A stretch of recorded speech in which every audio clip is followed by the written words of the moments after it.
colinha aqui para poder falar com vocês. Boa noite. Já há algum tempo eu não venho aqui, mas é um grande prazer retornar a essa casa, esse ambiente acolhedor. A Christian hoje ainda manda uma mensagem preocupada, falando que você se sinta acolhido, que eles consigam te acolher. Eu falei, meu Deus, quanta preocupação, não é? Eu falei, se preocupa não.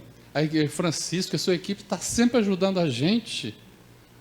E hoje a gente vai falar de um tema muito legal, muito legal. A gente vai falar, como o Vitor falou na prece, da verdadeira vida. Nós vamos conversar sobre a verdadeira vida. Mas a gente vai dar um tom, assim, muito sério à nossa conversa.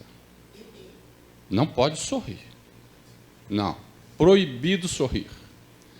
Porque falarmos da verdadeira vida é muito difícil. Porque ninguém conhece a verdadeira vida, né? A gente não acorda, a gente não dorme, a gente não vive. Então a gente não conhece a verdadeira vida. Não é mesmo? Conhece. A gente faz assim. Eu já ouvi alguém falar, eu preciso saber quem sou. Primeiro questionamento. Eu não sei quem sou. Já começou a ficar difícil. Aí vem o segundo questionamento. De onde vim? Todo mundo sabe a frase bonitinha, né? Quem sou, de onde vim, para onde vou. Agora, a gente precisa colocar isso em prática. E a doutrina espírita vem de uma maneira brilhante e inquestionável nos colocar isso de uma maneira muito clara. Porque quando falamos da verdadeira vida, supomos morte. Nossa preocupação é morrer. Quem aí quer morrer? Levanta a mão. O senhor não quer. Eu não entendo isso. Ninguém quer morrer. Nem eu. Mas vamos ficar tranquilos porque o senhor não vai morrer. E eu também não. Eu também não vou morrer. Ninguém morre. Olha, viu a alegria? Como é que você vai morrer? Não morre. Porque você morre, você renasce. Você renasce sempre. Um dos princípios básicos da doutrina espírita é exatamente esse. É a sobrevivência da alma após a morte do corpo. É um princípio da doutrina espírita.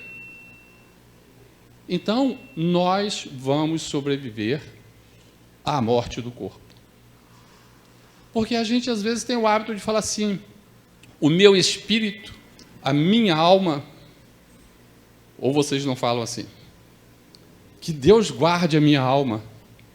Isso é meio esquisito. A minha alma. Ué, e quando eu desencarnar e esse corpo aqui, né, se transformar completamente, o que vai restar? O que vai restar? Eu.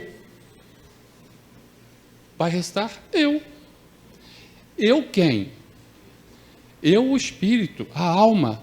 Então, eu desencarnei, a alma desencarnou, permaneço vivo. Então, quem morre é o corpo. Eu permanecerei vivo sempre.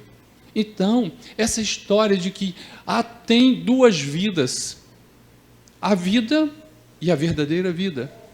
Qual é a vida verdadeira? É a vida após a morte? A morte do corpo? A verdadeira vida é única. E isso a gente precisa entender, que não existe mudanças bruscas, porque Deus é bom. Deus não quer que nenhum de nós sofra. Deus não quer que a gente sofra. Deus gosta da gente e vai nos dar todas as oportunidades, tantas quantas sejam necessárias, para que a gente aprenda. Sempre, se a gente errar 1000 vezes, 1000 oportunidades nós vamos receber do Criador para aprendermos, para modificarmos, tá? Então nós vamos trabalhar em cima disso aí.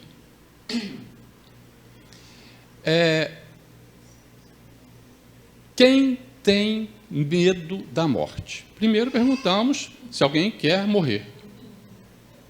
Aí, quem tem medo da morte? Todo mundo? Tem gente aí que balançou a cabeça e diz que não tem, não. Eu vou dizer uma coisa para vocês. Eu me borro todo de medo de morrer.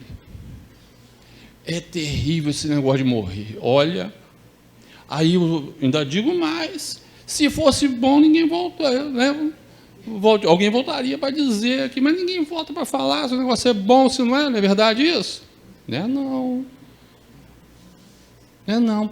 Isso é a força da expressão, é como as pessoas habitualmente falam, porque a doutrina espírita traz muitas informações a esse respeito para nós. Muitas informações a esse respeito.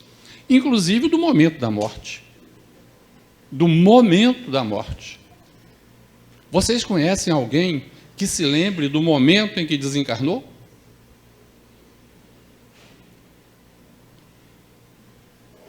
Doutrina espírita, meus irmãos. Alguém que se lembre do momento que desencarnou. Olha, vou contar um caso para vocês, bastante conhecido, de uma pessoa não conhecida. O caso mas a pessoa vocês não conhecem, Chico Xavier. Ninguém conhece. O Chico Xavier não viu o momento da sua desencarnação. Olha, e que era o Chico, né? Ele não viu. Ele dormiu como um passarinho. Dormiu. Desencarnou.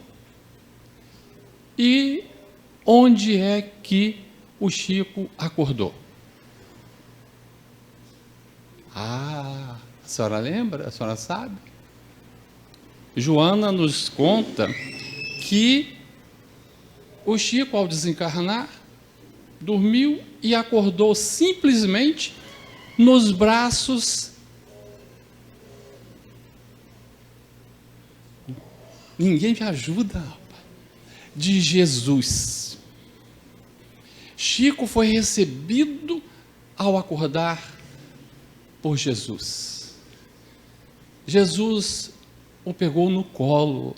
As informações são de Joana de Ângeles. O pegou no colo. Vem, meu filho. Agora você vai descansar um pouco. Você vai descansar um pouco. Não falou que ele iria tirar férias. Você vai descansar um pouco. E aí continuou a vida para o Chico.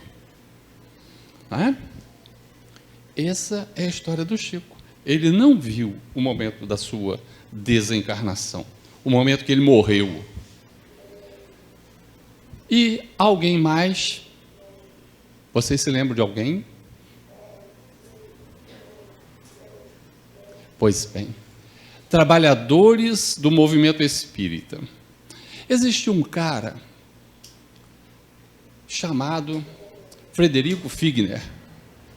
Já ouviram falar de Frederico Figner? O conhecido irmão Jacó, né? O irmão Jacó foi quem ditou aquele livro Voltei. Lembram do livro Voltei? E um dos pedidos do irmão Jacó, então do Frederico Figner, a espiritualidade amiga, foi exatamente este. Por favor, todos têm esse questionamento dentro do movimento espírita. Ninguém sabe como é que é morrer de verdade. Ninguém tem essa experiência. E eu gostaria, como trabalhador espírita, de ver, né, de sentir esse momento da minha desencarnação, para depois eu retornar e contar para eles, para ver como é que é, para eles saberem como é que é. E vocês não sabem, hein? E vocês não sabem Poxa vida, que decepção. Fiquei magoado agora com vocês. Vocês acham que eu sou brincalhão assim? Não sou, não. Sou muito sério, sou sisudo. Mas eu tenho que contar a história do Frederico Figner. Aí o Frederico Figner pediu e os espíritos amigos falaram para ele assim: mas cuidado, você tem certeza? Porque esse momento pode ser assim muito dramático para você. Porque normalmente as pessoas não percebem o momento exato da desencarnação, porque pode ser chocante. Você quer? Ele disse: mesmo que seja um pouco doloroso, eu quero. E assim foi feita a vontade do irmão Jacó, do Frederico Figner.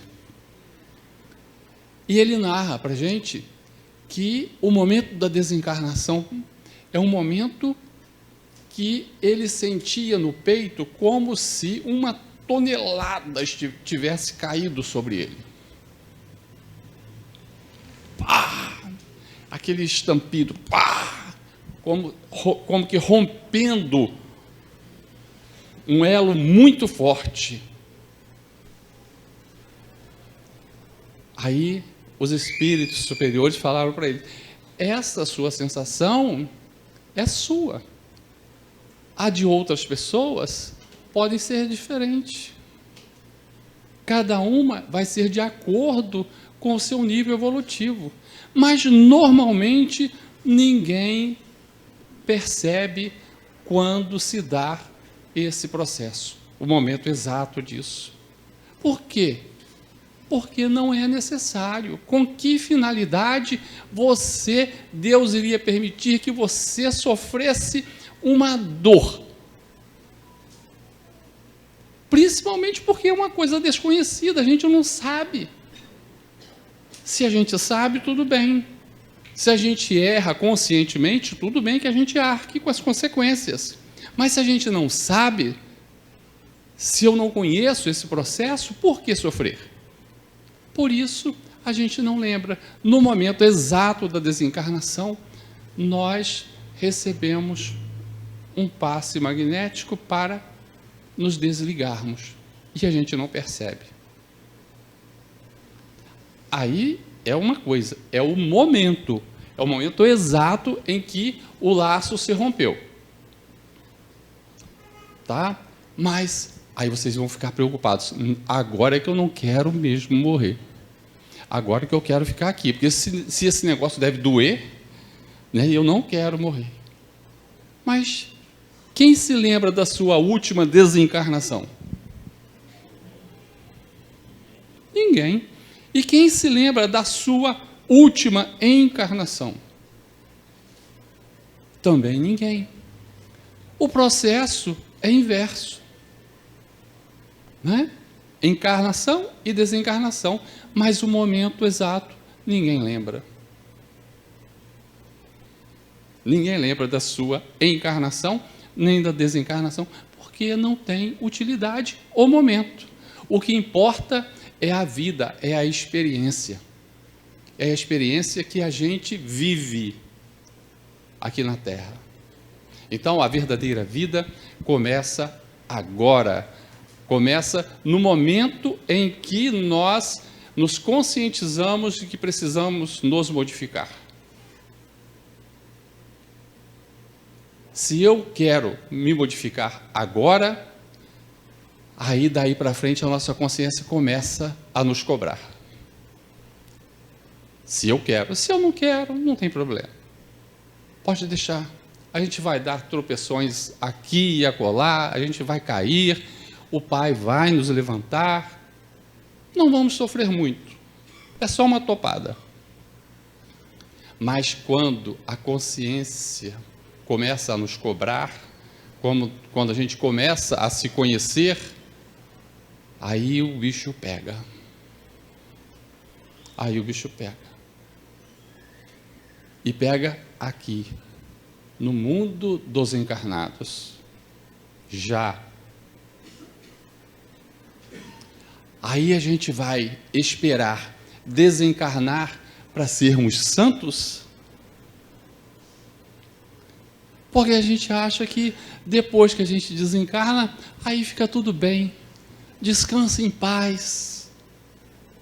Descansa em paz. Será que é assim?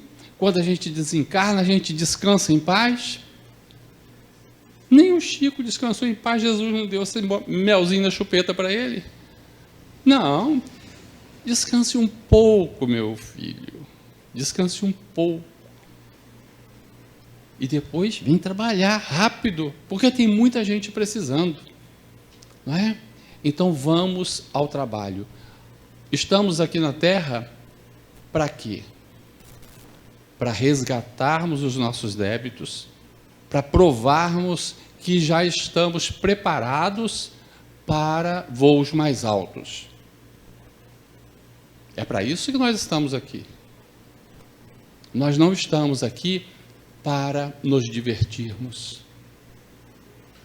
Nós não viemos aqui à Terra, nós não nos reencarnamos para usufruirmos do conforto, usufruirmos das benesses, das mordomias. Não. Nós estamos aqui para resgatar. Estamos aqui para provar se estamos preparados para novos desafios. É para isso que nós estamos aqui. E quando eu falo assim para vocês, estejam certos. Eu estou falando muito mais para mim. Porque eu preciso compreender isso. Eu preciso interiorizar esse ensinamento. Que eu ainda não consegui colocar em prática. Eu estou tentando, estou estudando, estou lendo tudo que posso para poder assimilar. E não tenho conseguido. Então me colocaram aqui para falar disso aí para vocês, para ver se eu aprendo. Então vamos ver. Vou ver se vocês me ajudam. Vocês acham que a Terra é um lugar bom da gente viver?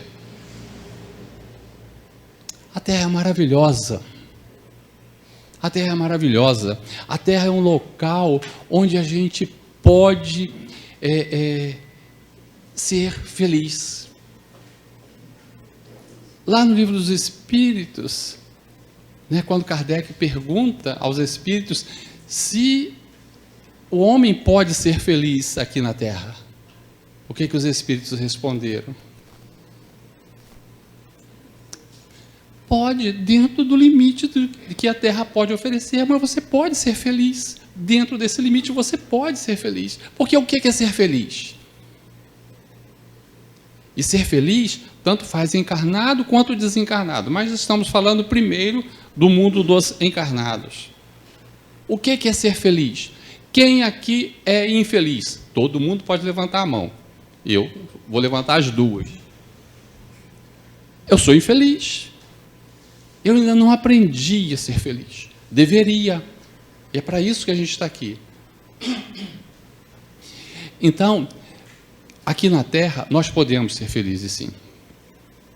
Dentro do possível, a gente pode ser feliz. E como é que a gente vai ser feliz aqui na Terra? Com tanto sofrimento, com tanta dor, com tanta violência, com tanta desigualdade, com tanta fome, com tantas catástrofes, com tantos jantares tendo que ser servidos, como foi mostrado aqui hoje, às terças-feiras, para aqueles irmãos que não têm o que comer, irmãos que estão abandonados. Como é que eu posso ser feliz vendo meus irmãos passando fome? Como é que eu posso ser feliz olhando um hospital onde as pessoas morrem por falta de recurso material para serem assistidos? Como é que eu posso ser feliz? Como é que eu posso ser feliz se meu filho volta da faculdade e é assaltado, tiram-lhe a vida? Como que eu posso ser feliz?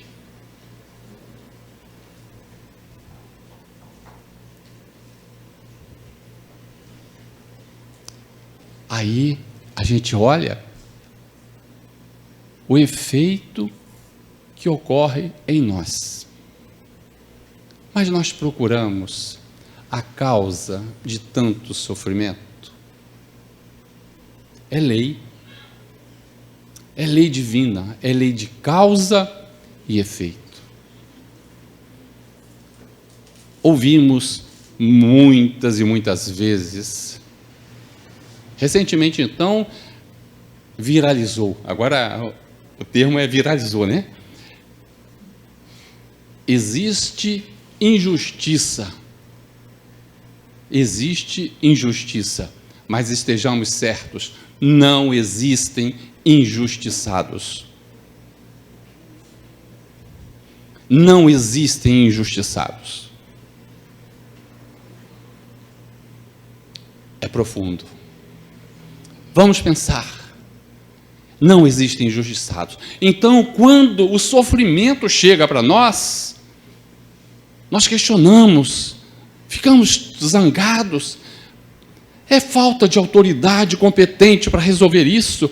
O médico errou no seu procedimento. Fulano fez isso. A gente quer arranjar um responsável para aquilo que está acontecendo com a gente, para aquele efeito que nós provocamos.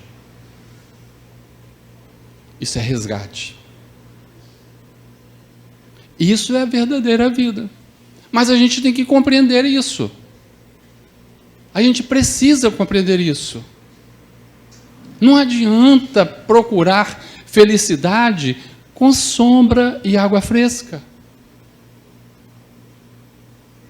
Água de coco na rede. Isso não é ser feliz. Isso é ser ocioso, preguiçoso. Quando os outros estão passando fome. Felicidade não é ociosidade. Vamos fazer um acompanhamento sobre a felicidade.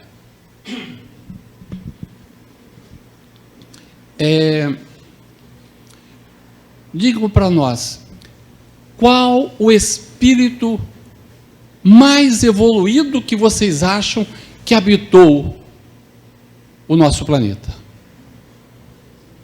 Oi? Pode falar alto.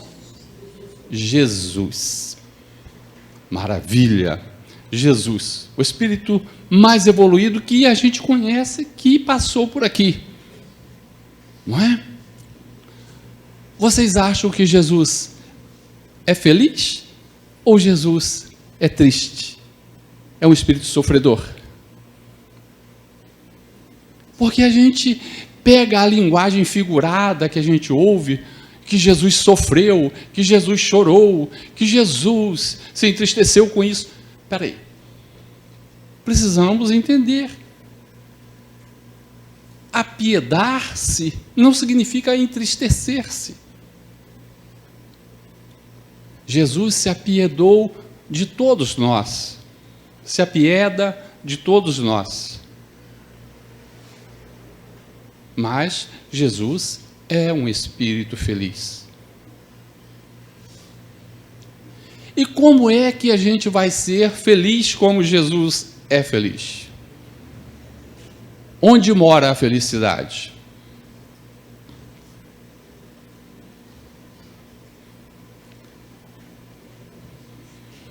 Isso é uma caixa de Pandora, né? Para a gente puxar assim e ver o que sai. Onde mora a felicidade? Jesus é o espírito mais evoluído que aqui esteve. Jesus é um espírito feliz. Não é? Jesus disse uma coisa para nós. Uma coisa que vocês conhecem. Meu Pai trabalha sempre e eu trabalho também. Meu Pai trabalha sempre e eu trabalho também. Jesus não tem momentos de ociosidade. Quando Ele está quieto, Ele está trabalhando. Estejamos certos disso. Ele não está ocioso. E nós? Então, se Jesus é um espírito feliz,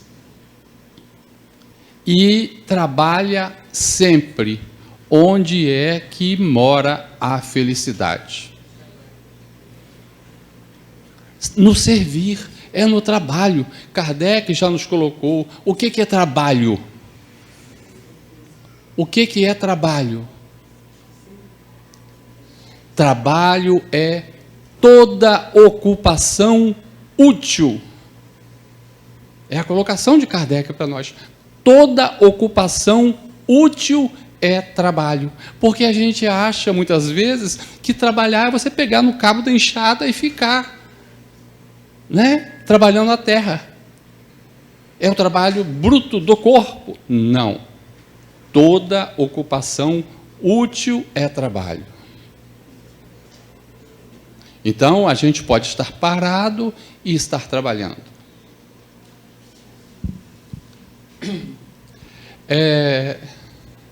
No livro Tormentos da Obsessão, tem uma sequência de tratamentos que são empregados nos pacientes que chegam ao Hospital Esperança, que existe na espiritualidade. Você já, quem teve a oportunidade de ler o livro, e outros livros que fazem referência também ao Hospital Esperança, mas lá fala para nós de uma sequência de tratamentos que existem para os doentes que chegam lá. Aí você vê, tem prece-terapia. Gostou do termo? Não é legal? Prece-terapia. Você vai tratar o paciente com prece. Simplesmente com prece. Olha que bacana, você fica no seu cantinho, concentrada, orando em favor daquele que está doente. Você está ocioso? Não. Você está servindo. Você está trabalhando. Ali você está sendo feliz. E como é que a gente sabe que a gente está sendo feliz? Você já deve ter ouvido bastante aqui nas palestras falando sobre física quântica, essas coisas. Às vezes o pessoal viaja bastante nisso, né? O tempo é uma coisa maravilhosa, né? Para a gente se entender aqui, porque o tempo não existe.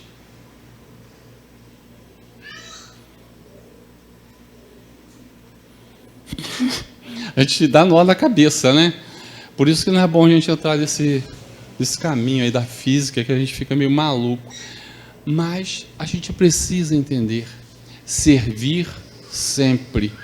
Você quando serve, você quando presta serviço, você quando está fazendo a sua prece-terapia, por exemplo, você não percebe o tempo passar.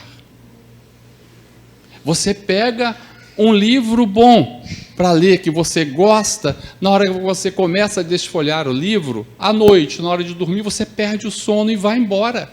Quando você vai ver 2, 3 horas da manhã, você envolvido, né, naquele enredo, naquela situação, caramba, eu tenho que acordar às 6 para ir trabalhar, eu preciso dormir um pouco, mas a vontade de continuar lendo, eu quero ver o que vai acontecer. Então, você não percebe o tempo passar.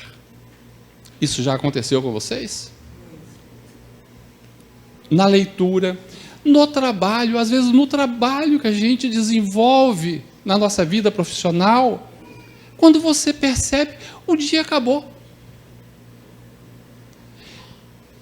E eu tinha tanta coisa para fazer ainda, e o dia acabou. Por quê? Você fez aquilo de uma maneira tranquila, você vivenciou aquela situação com amor. Então, nesses momentos, você está sendo feliz. E a gente pensa que felicidade, não, esse ano eu vou para a Disney, esse ano eu vou para a Europa, esse ano eu vou ficar à toa, não quero fazer nada, né? Quero ficar de papo para o ar, quero ver o sol nascer, o sol se pôr. Aí vai ficar em nossas consciências o que eu quero para mim. Ah, mas eu preciso descansar. Sim, precisamos. É lei. O descanso é uma lei. Não é? Está lá nos 10 mandamentos, não está? Santificai o dia de sábado, não é? Isso é lei de trabalho. Está lá no Livro dos Espíritos, é um capítulo dedicado à lei de trabalho. A gente precisa descansar. Da mesma maneira que está no mesmo capítulo, Kardec pergunta aos espíritos: até quando deve trabalhar o homem? Já que felicidade reside no trabalho, até quando deve trabalhar o homem? O que os espíritos responderam para ele? Pode falar. Não fica com vergonha. Até a exaustão das forças. Pesado, hein? Até a exaustão das forças. Aí cada um interprete como quiser. A consciência é que vai definir. Eu vou trabalhar até a exaustão das forças, até cair, virar para trás, desmaiar porque eu não aguento mais? Não. Mas até quando? Enquanto eu tiver vitalidade, eu devo trabalhar. Eu não posso exigir de uma pessoa já idosa, doente, não é? Sofrida já pela vida, pela encarnação, às vezes de doenças físicas mesmo. Como que você vai exigir algum esforço físico dessa criatura? Não. Essa cota ele já deu, mas ele pode trabalhar de outro jeito. Porque trabalho é toda ocupação útil. Então, vocês estão vendo como é a nossa vida aqui na Terra? Essa é a nossa vida. E quando a gente desencarnar, o que vai acontecer conosco?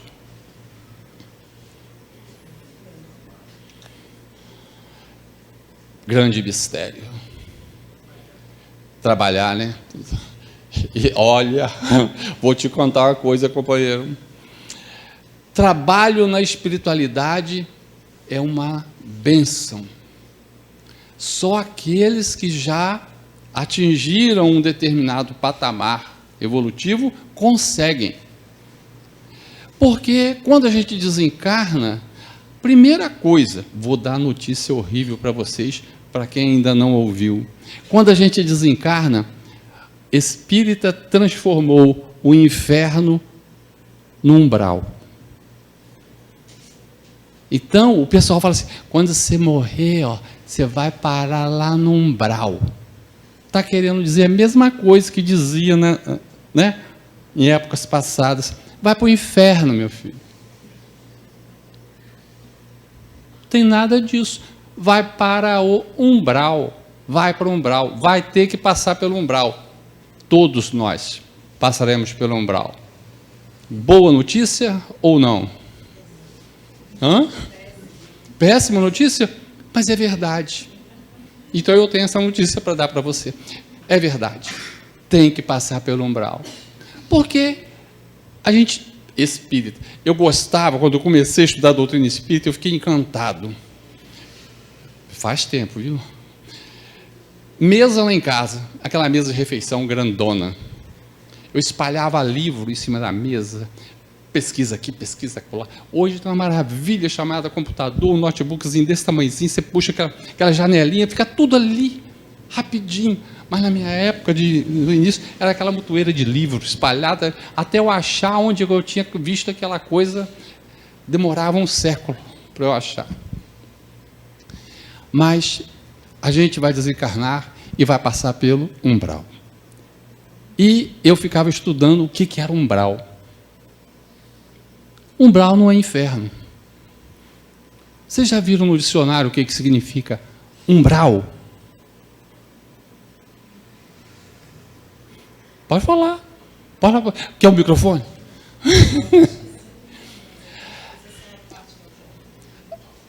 Também, aqui, ó, não tem esse portal aqui? Então, por quê? Isso aqui é um umbral.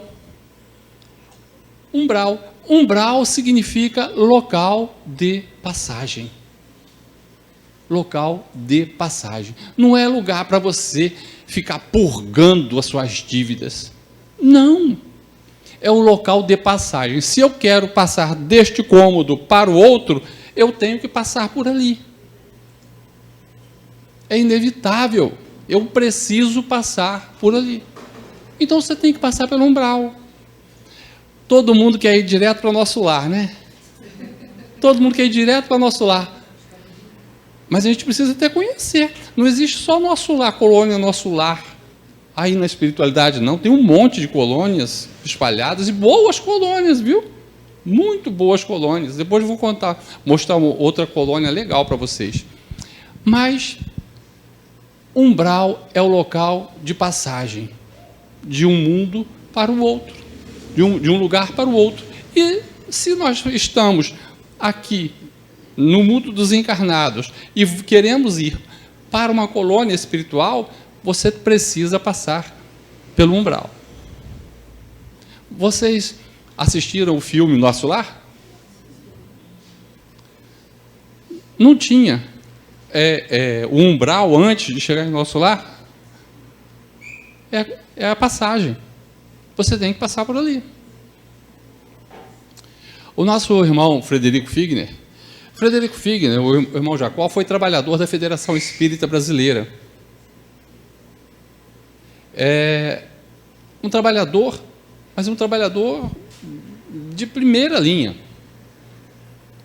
Ele ajudava na mesa mediúnica, no receituário. Ele era o encarregado de copiar as receitas emitidas pelos espíritos. Em torno de 200 receitas eram enviadas todos os dias. E era ele quem copiava tudo isso. Em torno de 200 receitas diariamente.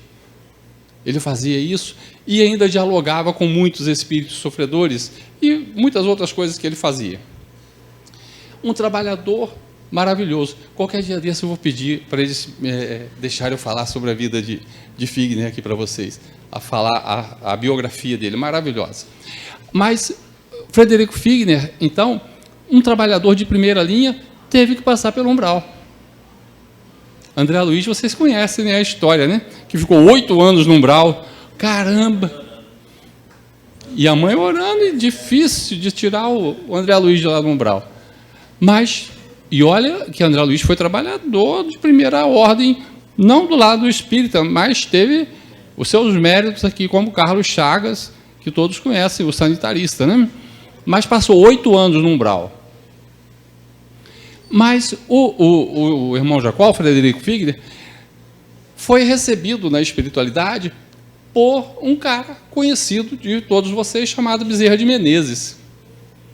E Bezerra de Menezes, na hora que recebeu o Frederico Figner para levá-lo para a colônia espiritual, conversou com ele, mostrou como deveria ser a conduta dele nesse caminho, nesse trajeto. Porque ele teria que passar pelo umbral para chegar onde ele iria. Ele teria que passar pelo umbral. E o umbral, realmente, com esses espíritos sofredores. Muitos espíritos sofredores. Bezerra fala para ele: olha, ao passar por aqui, nós precisaremos manter firmes os nossos pensamentos. Vamos orar, vamos cantar músicas suaves, vamos pensar no bem, na fraternidade, para que a gente possa passar sem sermos sugados pela energia deletéria desses irmãos sofredores.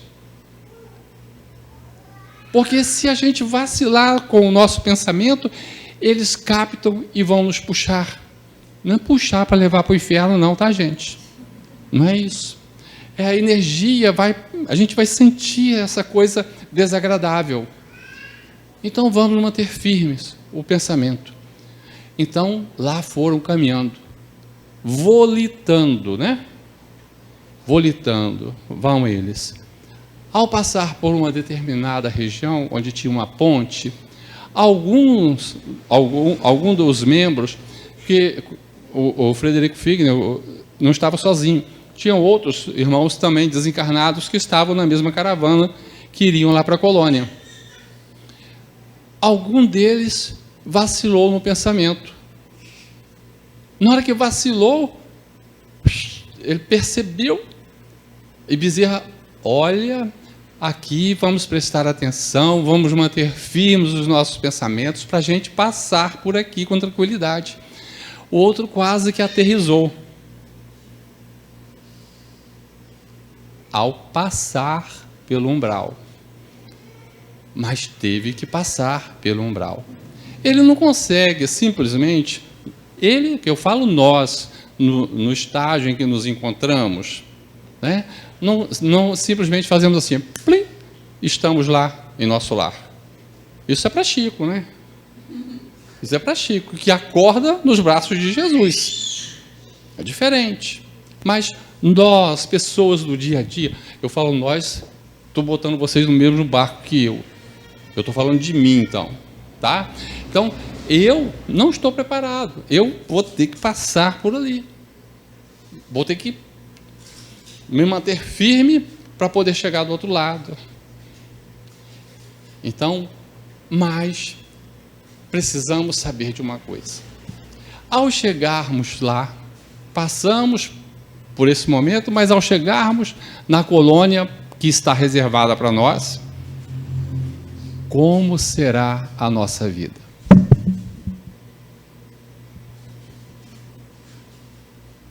O que nos aguarda?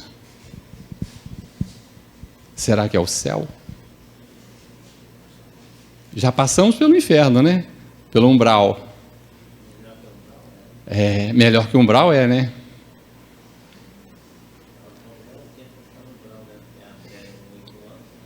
Pois é. E nós? Não nos preocupemos com isso. Vamos pensar no nosso objetivo. Então, quando a gente chegar nessa colônia, o que nos aguarda? Como será a nossa vida lá?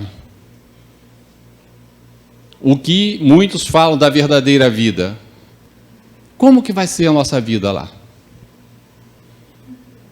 Vai ser boa, vai ser ruim, vai ser mais ou menos? A gente vai para o hospital, a gente vai trabalhar, o que a gente vai fazer?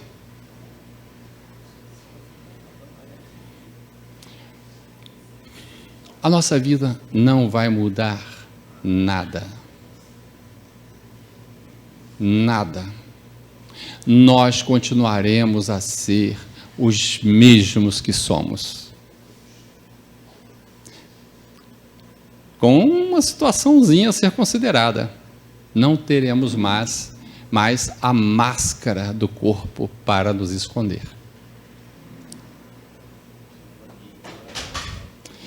Precisamos saber disto, mas ao desencarnarmos, ao chegarmos ao local determinado para nós, continuaremos a ser as mesmas pessoas, nem melhores nem piores, nem mais bonitos nem mais feios. Seremos os mesmos, com as mesmas dificuldades, porque senão não faz sentido, senão Deus não seria bom, não seria justo. Então nós continuaremos os mesmos. Se o senhor me deve 10 reais, ao chegar lá, aqui o senhor enganou todo mundo, falou que não me devia nada. Mas lá, o senhor vai olhar para mim assim, vai ver o espelho na frente, com a notinha de 10 reais. Oi, estou aqui, esqueceu de mim. É a dívida. Acabou. Então, e esse espelho, sabe quem é o dono dele? Desse espelho, que vai mostrar tudo para nós? Esse espelho tem um nome: consciência. E a consciência, na hora que a gente olha para outra pessoa assim, eu não vou passar na outra calçada, é melhor. É melhor eu me desviar, porque aquela criatura ali, ela sabe quem sou eu. Eu tenho vergonha dela. Não tem mais essa história da gente se esconder atrás de nada nem de ninguém. Isso é uma grande vantagem, né? Aí a gente lembra dos ensinamentos de Jesus. Ide e reconciliai com o vosso inimigo. Esse inimigo é figurativo, tá, gente? Ide e reconciliai com o vosso inimigo enquanto estiveres a caminho com ele. E a caminho com ele é aqui, ó. A oportunidade. Às vezes não é muito fácil, não. A gente tem que engolir os sapos, né? Para pedir desculpa, ou né, para pagar os 10 reais, né? Assim? Tem que engolir os sapos, é difícil, mas é necessário. E vai ficar mais fácil depois que a gente desencarnar, porque a gente não vai ter mais esses problemas. Porque o espelho, na hora que a gente for olhar, o espelho estará limpo, não será mais um espelho, será translúcido, será um vidro transparente. Fica mais fácil. Então, eu serei na espiritualidade aquilo que eu sou. Então, se eu sofro, eu vou continuar sofrendo. Se eu sou rancoroso, eu continuarei sendo rancoroso. Quantos espíritos nós atendemos nas reuniões mediúnicas, espíritos sofredores, que estão perseguindo uns aos outros por 200, 300, 1000, 2000 anos de perseguição um ao outro. Um encarna, aí o de cá fica perseguindo o de lá. Aí inverte-se os papéis. O de cá, de lá, fica perseguindo o de cá. É uma loucura. Até quando isso vai parar? Quando é que isso vai parar? Vai parar a hora que a gente bater no peito e vai falar, para mim, chega. Para mim, chega. É hora de aceitar as pessoas como elas são. Porque não tem jeito, você vai desencarnar. Ah, vai. Vai desencarnar. Aceite as pessoas como elas são. Mas ela me feriu. Ainda ontem, numa reunião mediúnica, um espírito, após o diálogo com ele, ele fala para mim, é porque não foi você. Não foi você que perdeu seu filho, que teve seu filho sacrificado por fulano assim, assim, assim. É porque não foi você. Aí o coração aperta em ver o sofrimento daquela criatura que está perseguindo o outro porque viu o seu filho cair nas garras de alguém. E como é que eu vou falar para ele, naquele momento, que aquilo é o efeito de alguma coisa que, com certeza, ele também fez no passado? É olho por olho, dente por dente, até quando? É difícil, às vezes, você falar, ter palavras que possam consolar, que possam transformar.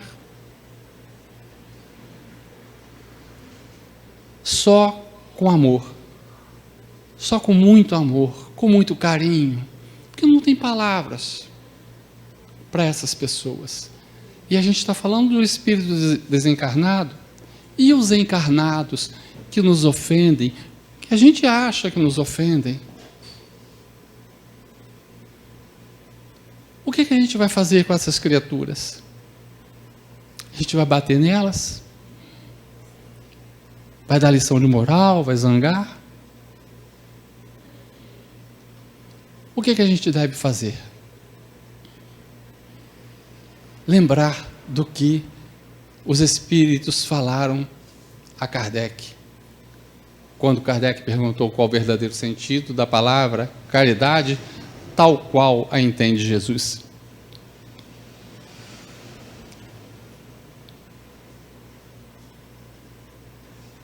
Me ajudem? Qual o verdadeiro sentido?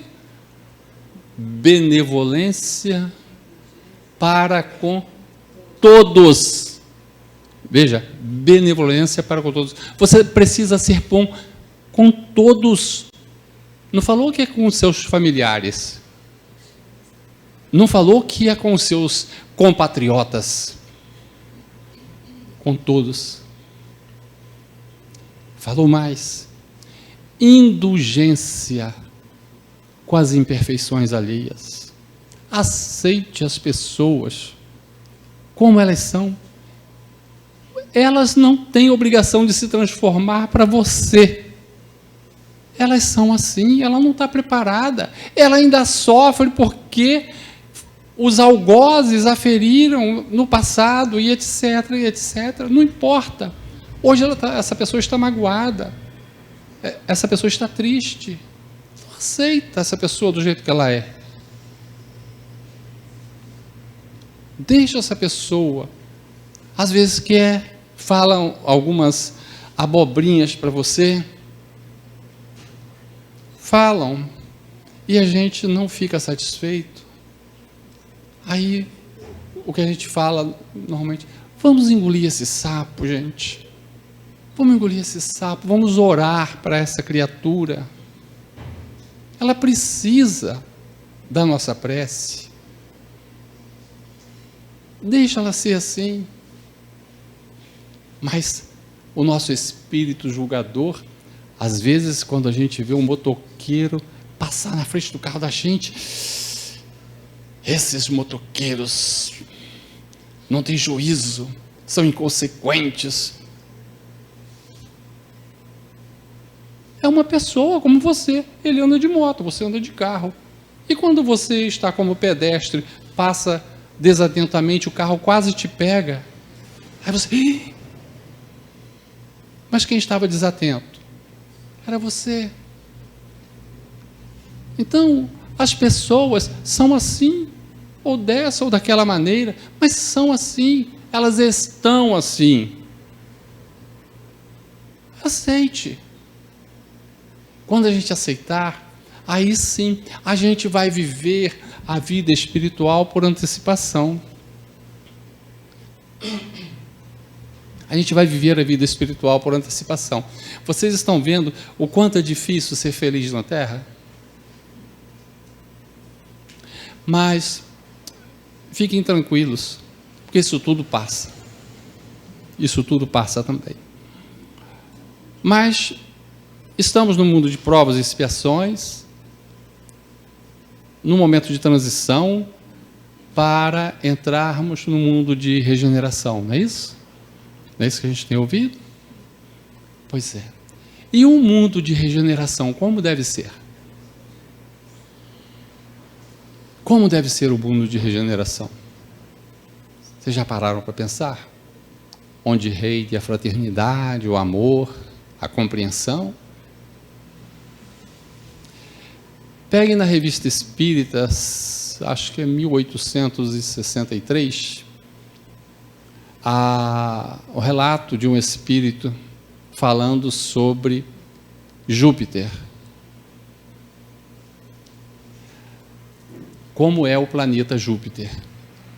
Está lá na Revista Espírita. Então, Júpiter é um mundo de regeneração já na sua última fase.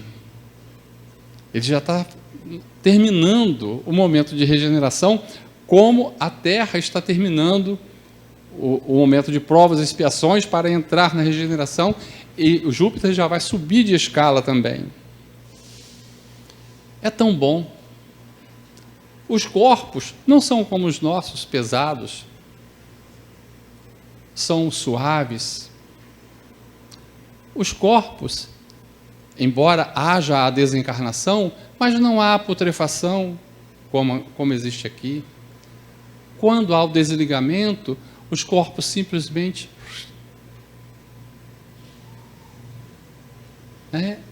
se misturam com os fluidos do ambiente e acabou. A infância dura alguns meses, a infância toda. Os espíritos encarnados vivem em torno de 500, 600 anos. É uma maravilha vocês verem o relato de Júpiter. A gente vai chegar lá. Chegaremos, não sei quando, mas chegaremos. Então vamos viver isso agora, com amor, porque a vida é a coisa mais bela que Deus poderia nos conceder. Vamos aproveitar essa vida, porque a vida é maravilhosa. Vamos agradecer a Deus, que Deus abençoe vocês, que vocês reflitam na verdadeira vida, que é esta, a única que vocês têm. Que Deus abençoe, que Francisco de Assis continue a iluminar as mentes de todos vocês. Muito obrigado e até uma outra.